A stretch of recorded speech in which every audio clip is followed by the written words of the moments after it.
Welcome to MB Tool Reviews. Today on the channel we're taking a look at the Fonson Parallel guides for track saws. So for those of you who are not aware of what a parallel guide is, it's essentially a set of rails which slide onto your track saw rail and they run parallel to the edge of the workpiece, allowing you to make repeatable rip cuts. Now these specific Fonson ones are from Banggood. I think they sell similar ones on AliExpress, and I haven't had a look, but I imagine probably on Temu. So these are also, I believe, a replica or very similar copy of the woodpecker's version, and I have to say these are excellent quality. And in terms of price, these are about £300 cheaper than the woodpecker's version. I've just had a look before filming this video, and the woodpecker's version without a sustainer, with all the attachments etc., they are $400.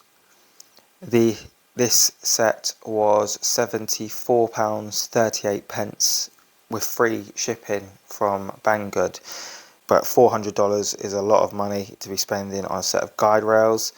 I would probably have gone with the Bench Dogs or one of the other UK manufacturers of parallel guides if I was going to spend anything over £100 on them. As these are available and are of good quality, I decided to go with these. So these parallel guides go up to 1395 millimeters.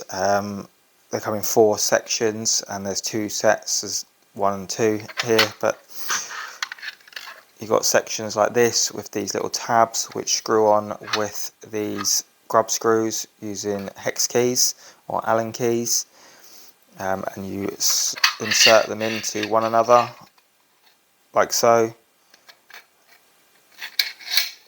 and then tighten up the grub screws at the back. I have mine all set out like this because I have them in a Mac pack, so I leave them in some shadow foam, and they're all to the exact same length, and I just slot one into the other and build it up like that. And there's 4 of them, and they are all numbered 1, 2, 1, 3, 1, 4.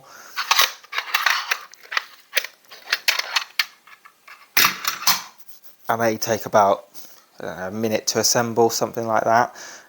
Once you've assembled them, I assemble them on a flat piece of timber if possible, or a flat floor, and get them all set up. And then when you buy them new, you use these calibrating sticks. There's 2 of these.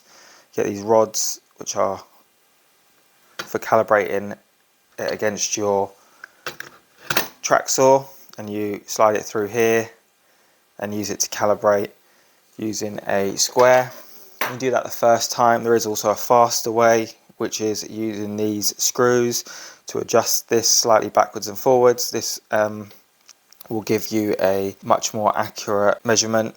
I usually just mark my workpiece at a set measurement with a tape measure, top and bottom, as long as it's got a straight edge on it. Put my parallel guide up against it, loosen off these screws, set the measurement on one of the stops, get it close to it, and then adjust the stop to the right size against the mark. I'll show you what I mean in the video clip now. Okay, so I've got my parallel guide. I'm going to just check that the stop is up against the 300 millimeters, which it is there. Then tighten up the thumb screw and just double check it. Then I'll flap the stop down, push it right up against the workpiece, and then you see there that circle. I've got a mark in the middle of that, and that is my 300mm mark off of the other edge of the workpiece, so I know that's where I need to move my track across to. So push my track up against that. I actually went a little bit over there, so I had to readjust off camera. I take these 2 screws and I'll loosen them up. Yes, I'm using an impact driver. You should just use a normal screwdriver, but I was being lazy. Make sure that your track and your stop is at 300 still, or whatever your set measurement is, and then you can adjust the track and that little bit there with the screws on it. to the correct measurement. Once that's all correct, hold it down in place and tighten it back up with a screwdriver.